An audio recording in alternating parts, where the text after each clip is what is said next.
주께 내 영혼 내 영혼아 거룩하신 이름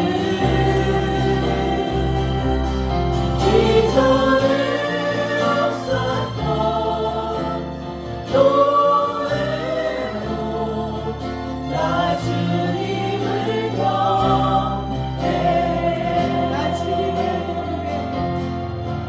나 주님을 경배해 나 주님을 경배해 그가 구름으로 하늘을 덮으시며 땅을 위하여 이 준비하시니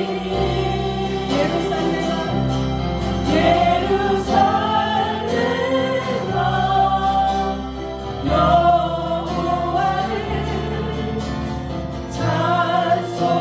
찬송할지어다 내 하나님은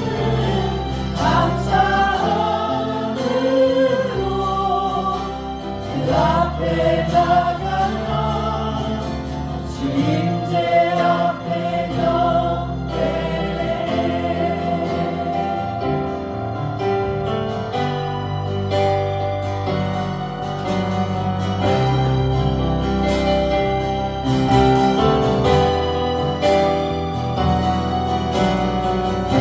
우리 주는 위대하십니다.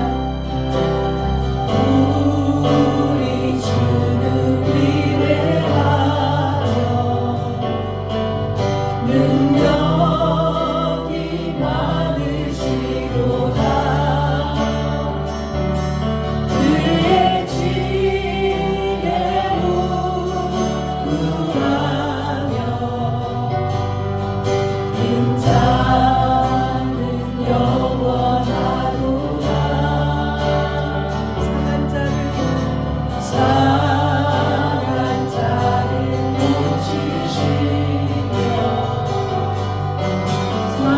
상처를 싸매시도다.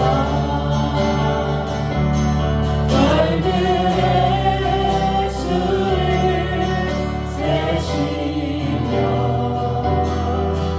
이름을 붙이셨도다. 그가 구름으로 하늘을 덮으시며 땅을 위하여 이 준비하시니 예루살렘아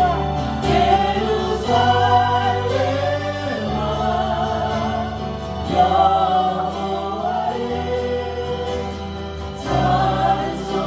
찬송할지어다. 내 하나님은 감사함으로 그 앞에 나가며 주님의 앞에 경배해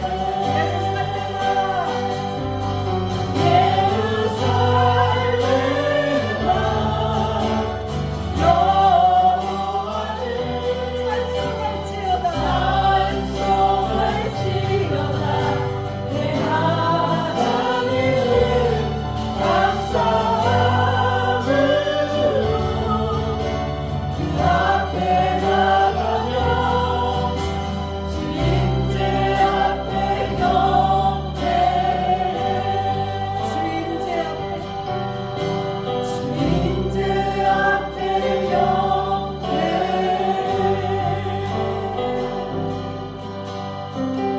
네. 새날이 밝았습니다. 어떤 이들에게는 어제나 오늘이나 어제 예배 드렸는데 오늘 또 무슨 예배야 이러시는 분들도 있겠지만 어제와 오늘은 분명히 저는 다르다고 생각합니다. 송구영신 옛것을 버리고 또한 이제 보라 새로운 피조물이 되었도다. 우리가 그런 마음으로 2023년도를 또 새 마음으로 새 가죽 부대가 되어서 주님의 그 새수를 다시 한번 채워나가는 그런 결단과 의지와 소망 가운데 우리가 오늘의 예배를 감사함으로 나아가는 우리가 됐으면 좋겠습니다. 아멘. 우리가 오늘 구원받음을 우리가 기뻐하며 찬양했으면 좋겠네요. 찬양합니다.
도와주신 구속하신 우리 주님의 그 은혜를 찬송합니다.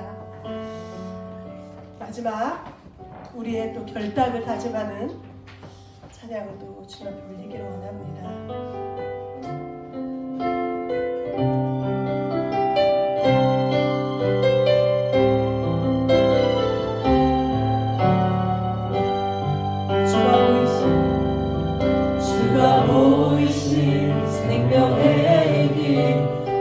주님과 함께 상한 마음을 드리며 주님 앞에 나가리. 나의 의로움이 되신즉 그 이름 예수. 이 되신 이름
시간 우리는 주의 임재 앞에 서 있는 자들입니다.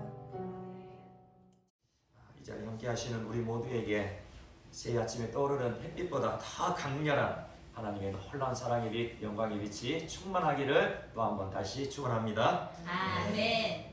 새 신년주일, 새 신년 감사 예배에 무슨 말씀을 전해야 할까 이렇게 기도하다가 매년 신년 첫 주일에 우리들에게 가장 중요한 말씀을 전해야겠다는 예전의 그 다짐이 생각났습니다. 전에 한때는 매년 첫 신년 주일에는 정말 우리에게 중요한 말씀, 그 말씀을 계속해서 똑같은 말씀이라 할지라도 반복해서 우리 모든 지체들이 그 말씀을 완전히 마음에 새기고 암기하고 그렇게 믿음으로 살아가게 해야 되겠다라고 그렇게 생각을 품은 적이 있었습니다. 아직까지는 그것을 실천하고 있지는 않지만 오늘 우리에게 가장 중요한 주제를 가지고 오늘 말씀을 전하겠다는 마음을 갖게 되었죠. 오늘 말씀의 주제가 무엇입니까? 거듭남의 은혜이죠. 우리 그리스도인들에게 가장 중요한 주제가 바로 거듭남이라는 사실을 우리는 다 알고 있을 것입니다. 그리스도인들에게 거듭남이라는 주제는 믿음의 시작이요 완성이기 때문이죠.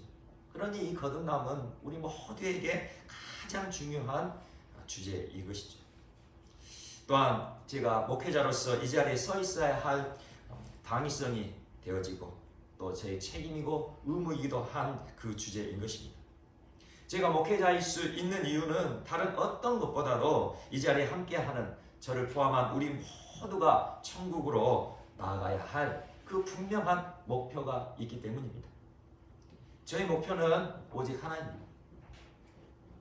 우리 사랑교회 모든 지체들, 저를 포함한 우리 사랑교회 모든 지체들이 구원받은 하나님의 자녀로서 손에 손을 붙잡고 천국을 향해 나아가도록 하는 것, 천국으로 나아가는 그 길을 안내하여서 천국으로 모두 들어가게 하는 것, 그것이 나의 유일한 목표입니다. 그래서 오늘 신년 첫 주일에 이 거듭남에 대한 말씀을 나누고 싶은 것이죠.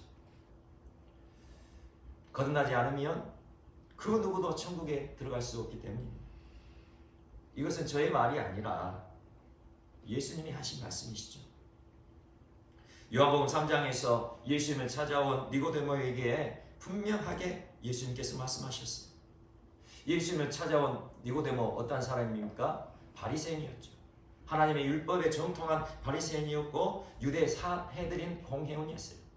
산헤드린 공회원이 어떤 위치냐면 쉽게 말하면 지금의 국회의원과 같은 그런 존귀한 자리, 권력을 가진 그런 사람이었다는 거죠. 유대인 중에 유대인이었고 율법에 정통했고 그리고 정치적으로 종교적으로 그렇게 재판을 주관했던 그 최고 의결기관의 공회원이었던 니고데모. 그 니고데모가 밤에 예수님을 찾아온 것입니다. 흔히들 밤에 니고데모가 찾아온 것에 대해서 이 니고데모가 예수님을 찾아오는 것을 다른 사람에게 숨기기 위해서 그렇게 찾아왔다고 그렇게 해석하기도 하죠. 물론 그런 이유가 될 수도 있겠죠. 이제 천국 가면 니고데모에게 왜 그때 밤에 찾아왔냐 물어보면 확실하게 그 답을 알 수 있겠지만 밤에 찾아온 이유, 예수님은 이제 공생애를 시작하고 이제 수많은 사역을 감당했죠. 힘들고 어려운 그런 영혼들을 찾아가고 그 영혼들을 고쳐주고 육신의 질병을 고쳐주고 아침부터 저녁 늦게까지 그렇게 수고하셨던 예수님. 낮에 찾아왔다면 니고데모가 그 마음속에 품고 있던 그 속마음을 다 털어놓지 못했을 것입니다.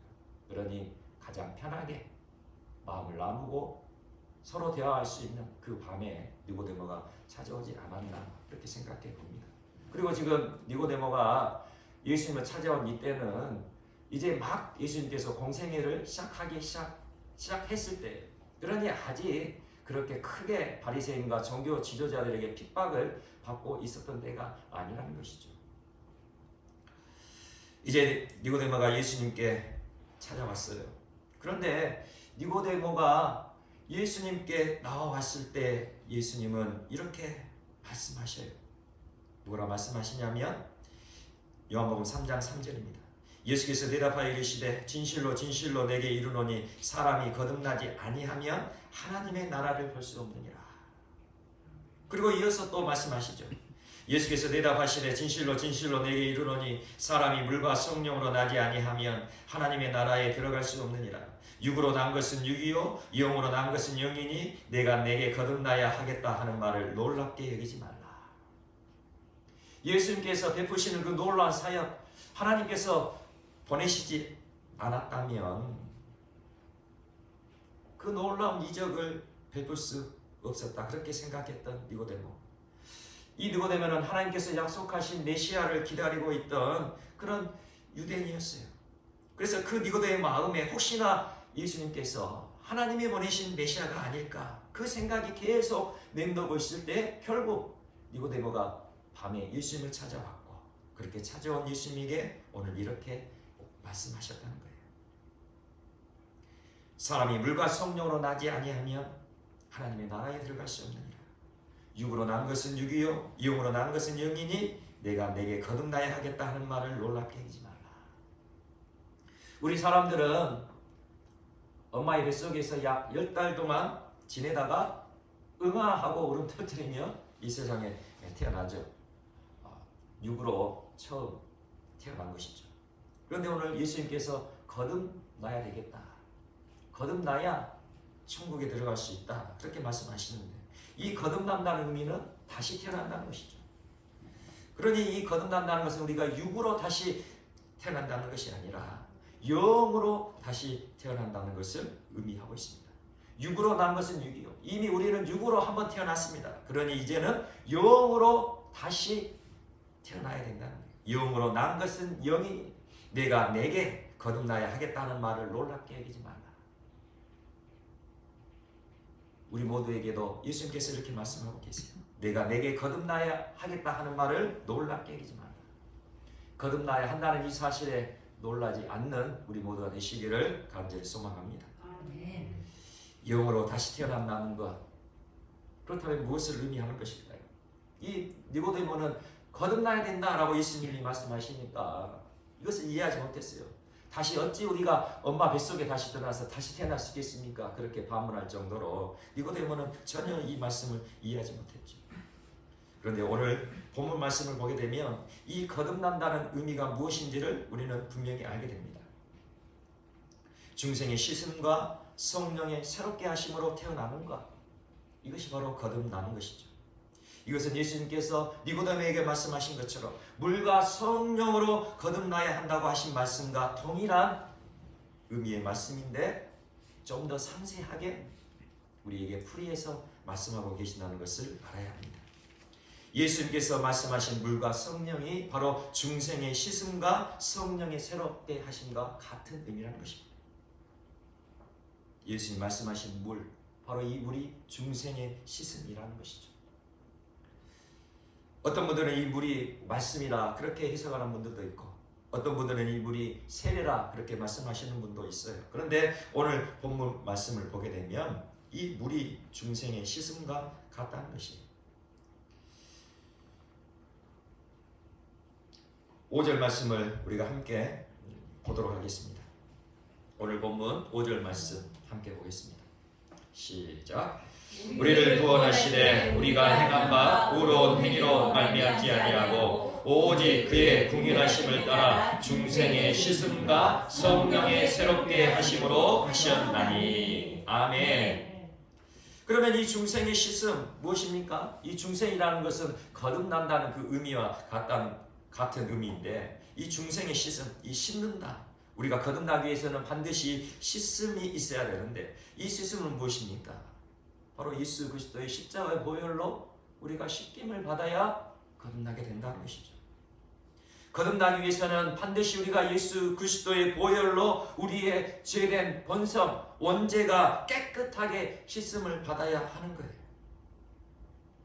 우리가 거듭나기 전에 모습을 오늘 본 말씀에서는 또 적나라하게 말씀하고 있는데요. 3절 말씀 우리 함께 보도록 하겠습니다. 3절 우리 함께 읽겠습니다. 시작. 우리도 전에는 어리석은 자요 순종하지 아니한 자요 속은 자요 여러 가지 정욕과 행락에 종노릇한 자요 악독과 투기를 일삼은 자요 가증스러운 자요 피차 미워한 자였으나. 아멘. 거듭나기 전에 우리의 모습, 거듭나기 전에 인간의 모습이 바로 이런 모습이에요. 어리석은 자였다는 거예요. 순종하지 아니한 자. 누구에게 순종하지 아니한 자죠? 하나님께 순종하지 아니한 자. 그리고 속은 자. 누구에게 속았습니까? 원수 마귀에게 속은 자죠. 그리고 여러 가지 정욕과 행락에 종노릇한 자요 악독과 투기를 일삼은 자요 가증스러운 일을 한 자요 피차 미워한 자였다는 것입니다. 우리가 거듭나기 전에는 하나님 없이 어리석은 자로 살아왔어요. 하나님을 무시하며 하나님을 거부하며 하나님께 순종치 않는 그런 불순종의 삶을 살아왔다는 거예요. 바로 이것이 우리 안에 있는 죄된 본성이라는 거죠. 하나님 없이 살고자 하는 그 죄된 본성, 하나님께 불순종하며 내 마음대로 살고 싶어하는 이 죄된 본성, 이 죄된 본성으로 인하여 어떤 결과가 일어나게 됩니까? 바로 여러 가지 정욕에 휩싸이게 되죠. 행락의 종노릇한 자가 되고, 악독과 투기를 일삼은 자가 되고, 가증스러운 일을 하는 자가 되고, 피차 미워하는 자가 되어질 수밖에 없다는 것입니다.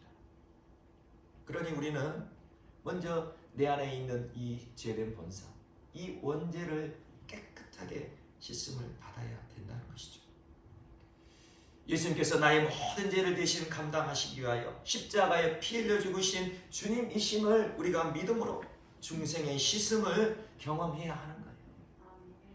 이 중생의 씻음은 단순히 내가 거짓말하고 욕하고 싸우고 도둑질하고 그런 죄의 씻음이 아니라 지금껏 하나님을 거부하고 하나님을 무시하고 하나님 없이 살 수 있다 그렇게 장담하며 내 주먹을 믿고 내 의지와 내 뜻대로 살아왔던 그 죄를 회개하며 돌이키는 그 씻음이 있어야 된다는 것이에요. 바로 이것이 무엇이냐면 회심이라고 말하죠. 하나님의 하나님됨을 인정하지 않고 하나님을 거역하며 불순종하며 살아왔던 그 죄를 용서해 주시라 그렇게 회개하며 돌이키는 것, 그 믿음의 결단, 바로 회심의 순간인 것입니다. 이러한 중생의 씻음을 통하여 이제는 우리의 삶의 가치가 완전히 뒤바뀌어지는 그런 역사를 경험합니다. 이 회심을 통하여, 중생의 씻음을 통하여 우리의 삶의 모습은 완전히 바뀌어지는 거예요. 이전의 모습은 어떤 모습이었습니까? 나를 위한 삶을 살았어요. 세상의 가치를 추구하며 살았어요. 하지만 중생의 씻음을 얻게 되면, 회심을 하게 되면 세상의 가치가 아니라, 나를 위한 삶이 아니라 하나님을 위하여, 하나님 나라 가치를 위하여 살아가는 그런 인생이 되어진다는 것이죠. 이것을 쉽게 말씀드리면, 이제까지는 내 자신의 기쁨, 내 자신의 이익을 위해 살아왔던 사람이 중생의 씻음을 얻게 되면 이제는 내 자신의 유익, 내 자신의 기쁨이 아니라 하나님의 유익, 하나님의 기쁨을 위해 살아가게 된다는 말씀인 거죠. 이제는 세상에 속한 사람이 아니라 하나님께 속한 사람이 된다는 것입니다. 이렇게 회심을 경험하게 되면 성령께서 우리 마음 안에, 내 마음 안에 오시게 되는 거예요. 성령께서 내 마음에 오셔서 나와 함께 살아가게 된다는 것입니다. 이것이 성령께서 내 마음 안에 내주하신다 그렇게 말씀하기도 하죠. 이렇게 성령께서 내 안에 내주하시게 되면 우리는 완전히 새로운 삶을 살아가게 된다는 것이죠. 회심하게 되면 성령께서 내 마음에 오시게 되고 그 성령께서 나의 삶을 완전히 뒤바뀌어지도록, 완전히 뒤집어지도록 그렇게 역사하신다는 것입니다. 나의 삶을 완전히 새롭게 이끌어 가신다는 것이죠. 하나님을 무시하며 살아왔던, 하나님을 거역하며 살아왔던 죄된 본성으로 인하여 저질러 왔던 그 모든 정욕, 그리고 쾌락의 종노릇하였던 그 모든 것을 이제는 우리가 끊어버릴 수 있게 된다는 거예요. 악독과 투기를 일삼고 서로 미워하며 가증한 일들이 이제는 싫어지게 된다는 거예요. 우리가 왜 그렇게 정욕과 쾌락의 종노릇하고 악독과 투기를 일삼고 서로 미워하면서 가증한 일들을 해왔습니까? 그 일들을 하면 묘하게 내 마음에 기쁨이 있기 때문이에요. 그 일들 가운데 내 안에 즐거움이 있기 때문에 그 일을 하는 거예요. 우리가 죄를 하면 안 된다는 것을 알지만 우리가 왜 죄악 가운데 있습니까? 그 죄악 가운데 묘한 기쁨이 내 안에서 샘솟아 오르니까, 그 죄악 가운데 묘한 즐거움이 내 안에서 흘러넘치니까 그 죄악 가운데 가게 되는 것이죠. 그것이 우리 안에 있는 죄된 본성이라는 거죠. 하나님 없이 살고자 하는 그 마음, 하나님의 말씀에 불순종하며 살고자 하는 그 마음, 그 마음이 내 마음을 그렇게 요동시킨다는 것입니다. 그런데 예수님이 성령으로 내 안에 오시면 이제는 완전히 나의 삶이 바뀌어지는 거예요. 예수님이 성령으로 내 마음에 오시면 우리가 회심할 때 무엇을 고백합니까? 예수님이 나의 주님이시요 나의 구주시요 나의 왕이시니 내 마음에 오셔서 나를 다스리시고 나를 통치하시고 나를 이끌어 주시옵소서. 그렇게 고백하지 않습니까? 그렇게 예수님이 성령으로 내 안에 오시면 이제는 내 자신의 기쁨이 아니라 내 자신의 유익이 아니라 하나님의 영광을 위하여 하나님의 기쁨을 위하여 살아가게 된다는 것이죠. 정말 우리가 성령의 시선을 받고 성령의 새롭게 하심을 힘입으면 이제는 내 자신의 기쁨을 위해 살아가는 것이 싫어져요. 내 자신의 유익을 위해 살아가는 것이 정말 싫어져요. 그런 삶의 의미를 찾을 수가 없기 때문이죠. 내 자신의 기쁨, 내 자신의 유익을 위해 살아가는 그 삶의 의미가 전혀 나에게는 아무것이 아니라는 거죠. 오히려 하나님을 위해 살아가는 것, 하나님 나라를 위해 살아가는 것, 그것이 내 안의 기쁨이고 내 안의 행복이 되어진다는 것입니다. 하나님의 기쁨이 나의 기쁨이 되는 거죠. 성령의 새롭게 하시는 삶으로 나의 삶이 완전히 뒤바뀌어지는 것이에요. 말씀이 생명이 되고 기도가 능력이 되는 삶을 그렇게 살아가게 되는 것이죠. 한번 우리가 옛적 기억을 더듬어 보십시오. 기억이 나실런가 모르겠지만 우리가 막 엄마의 그 모태에서 이렇게 나와서 태어났을 때 얼마나 엄마의 그 젖을 사모 있습니까? 그러잖아요. 모태로부터 태어난 갓난아기, 요즘은 모유를 이렇게 잘 안 먹이지만 아무튼 젖을 먹어야 돼요. 우유이든 젖이든 그 아기는, 그 갓난아기는 그 젖을 먹어야 생명을 유지하게 되는 거예요. 영적으로 거듭난 영혼도 마찬가지라는 것이죠. 영적으로 거듭난 영혼, 영적으로 거듭나게 되면 영적인 젖인 하나님의 말씀을 꿀떡꿀떡 먹어야 하는 거예요. 영적인 젖인 하나님의 말씀이 내 입에 너무나도 단 말씀이 되어야 되는 거죠. 그 말씀을 먹고 먹어도 더 먹고 싶은 거예요. 내 영혼이 만족할 때까지. 그 갓난아이가 배부를 때 그 젖을 빠는 것을 멈추는 것처럼 우리가 하나님의 말씀을 읽고 듣고 묵상하고 그렇게 내 영혼이 만족함을 이루어갈 때까지 그렇게 계속해서 하나님의 말씀을 사모하며 하나님의 말씀을 읽어가게 된다는 것이죠. 갓난아기가 젖을 꿀떡꿀떡 먹는 거 보신 분 계시죠? 이해가 되실 거예요. 그러니 거듭난 사람이 하나님의 말씀을 대하는 그 모습, 거듭난 그 영혼이 이 성령의 말씀을 대하는 모습이 바로 그런 모습이라는 거죠. 배고픈 갓난아기가 어머니의 젖을 사모하며 그렇게 힘껏 그 젖을 빨며 그 젖을 먹듯 거듭난 영혼은 이 말씀을 그렇게 읽고 듣고 묵상하게 되는 것입니다. 베드로전서 2장 2절입니다. 갓난아기들 같이 순전하고 신령한 젖을 사모하라. 이는 그로 말미암아 너희로 구원에 이르도록 자라게 하려 함이라. 아멘. 아멘.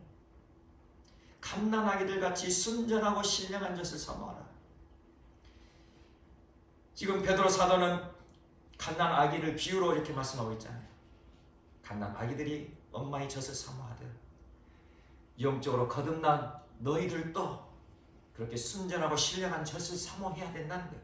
순전하고 신령한 젖 무엇입니까? 하나님의 말씀이죠. 진리의 말씀이죠. 생명의 말씀이죠. 하나님의 말씀이 기록된 성경의 말씀입니다.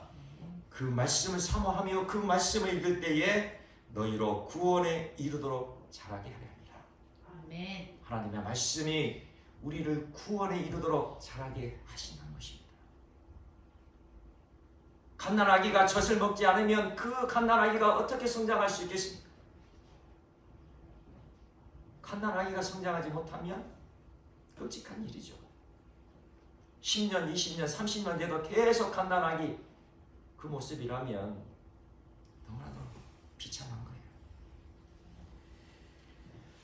그래서 거듭나게 되면 중생의 시승과 성령의 새롭게 하심으로 정말 거듭나게 되면 순전하고 신령한 자신 하나님의 말씀을 사모하다 못해 갈망하며 끊임없이 읽고 묵상하고 하나님께서 나에게 역사하실 그 놀라운 약속을 붙들고 그렇게 믿음으로 그렇게 살아가게 되는 것입니다. 건강한 아기 결코 젖을 억지로 먹이지 않습니다. 먹어라 그렇게 하지 않아요. 건강한 아기는 스스로 젖을 찾습니다. 배고프면 젖을 찾아요. 거듭나게 되면 하나님의 말씀이 기록되어 있는 성경을 펼쳐 그렇게 신령하고 그렇게 거룩한 말씀, 순전하고 깨끗한 그 생명의 말씀을 먹고 또 먹게 되는 것입니다. 요한복음 8장 47절입니다. 하나님께 속한 자는 하나님의 말씀을 듣나니 너희가 듣지 아니함은 하나님께 속하지 아니하였음이로다. 아멘. 하나님께 속한 자는 하나님의 말씀을 듣느냐. 너희가 듣지 아니함은 하나님께 속하지 아니하였습니다. 거듭난 영혼은 하나님께 속한 자죠. 세상에 속한 자가 아니라 하나님께 속한 자, 거듭난 그 영혼은 하나님의 말씀을 듣나니. 만약 어떤 사람이 하나님의 말씀을 듣지 않는다면 그 사람은 하나님께 속하지 아니한 자요 거듭나지 아니한 영혼임을 오늘 말씀에서 분명히 우리에게 가르쳐주고 계신 거죠. 거듭난 사람은 하나님의 말씀 듣기를 좋아합니다. 거듭난 사람은 하나님 말씀 보기를 좋아해요. 거듭난 사람은 하나님의 말씀대로 하나님의 뜻대로 살아가기를 좋아한다는 거죠. 그리고 갓난아기가 이제 신령한 그 젖을 먹고 자라면서 기도하는 것을 배워가야 합니다. 어린아이들 그렇잖아요. 엄마 젖을 먹으면서 그냥 엄마 젖만 먹고는 이제 다 끝난 것입니까? 갓난아기 이제 맘마, 찌찌, 뭐 떼떼, 엄마, 아빠 점점 말을 배워가잖아요. 거듭난 사람도 마찬가지예요. 거듭난 영혼 이제는 단 한 번도 하나님과 대화해 본 적이 없었죠. 그러나 거듭나게 되면 하나님과 내 안에 오신 성령으로 오신 예수님과 대화하는 법을 배워가게 되는 거예요. 말을 배워가는 것 바로 기도하게 된다는 것이죠. 아기가 말을 배우고 엄마와 마음을 나누고 소통을 하듯 우리가 거듭나게 되면 기도함으로 하나님 아버지와 마음을 나누고 하나님과 소통을 해야 되는 거예요. 만약 하나님과 기도로 소통하지 않는다면 대화가 단절된 엄마와 자녀의 그 모습처럼 되어갈 것입니다. 대화가 단절된 관계에서 더 이상 사랑은 없죠. 대화가 단절된 관계에서 더 이상 은혜를 기대하기는 어렵습니다.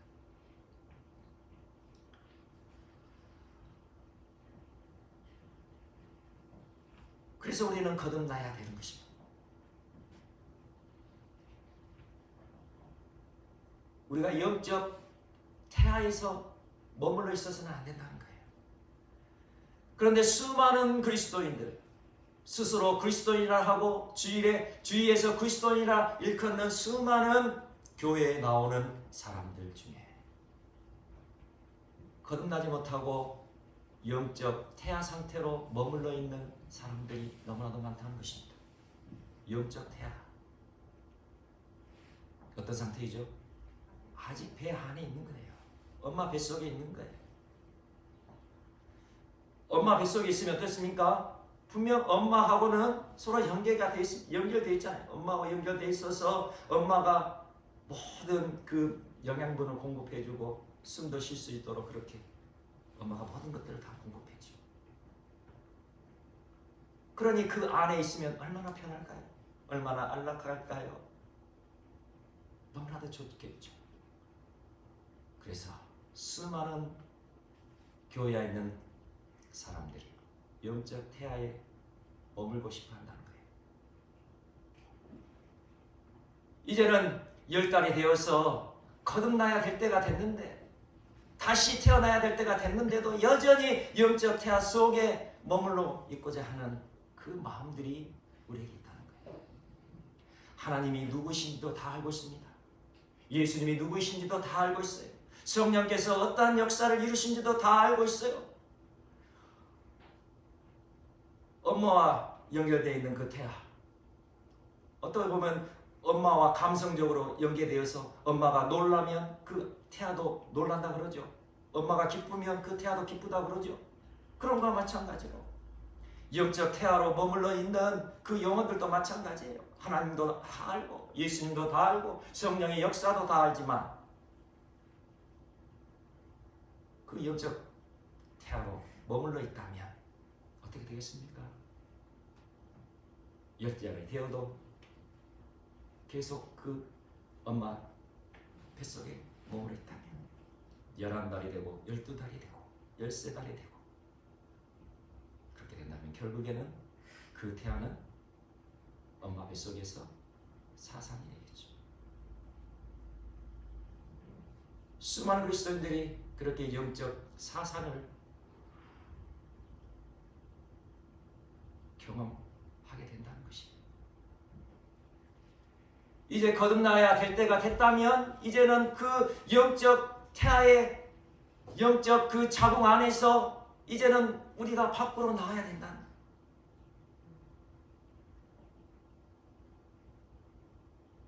그 영적 자궁 안에 있는 것이 편안하고 즐겁고 안락하다 해서 그곳에 계속해서 머물러 있어서는 안 된다는 거예요.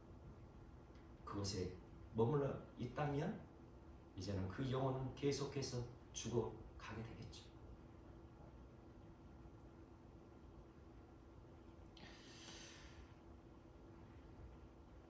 로마서 8장 5절에서 6절 이렇게 말씀합니다. 육신을 따른 자는 육신의 일을, 영을 따른 자는 영의 일을 생각하나니 육신의 생각은 사망이요 영의 생각은 생명과 평안이니라. 우리가 거듭나게 되면 이제는 육신의 일이 아니라 영을 따르는 자가 됩니다. 이제 우리가 거듭나게 되면 우리의 마음이 하나님을 향하게 돼 있어요. 그러니 내가 거듭났는지 안 거듭났는지, 그리고 내가 영적 태아에 그 머물러 있는지를 점검해 볼 수 있는 것이죠. 정말 내가 어떤 순간에도 하나님을 향하고 있습니까?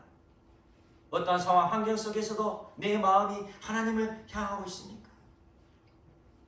정말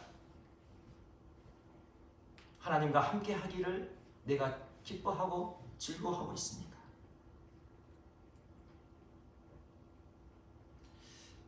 하나님을 예배할 때보다 하나님의 일을 감당할 때보다 내 마음에 더 기쁜 것이 있다면 그것은 아직 내가 거듭나지 않았다는 증거인 거죠.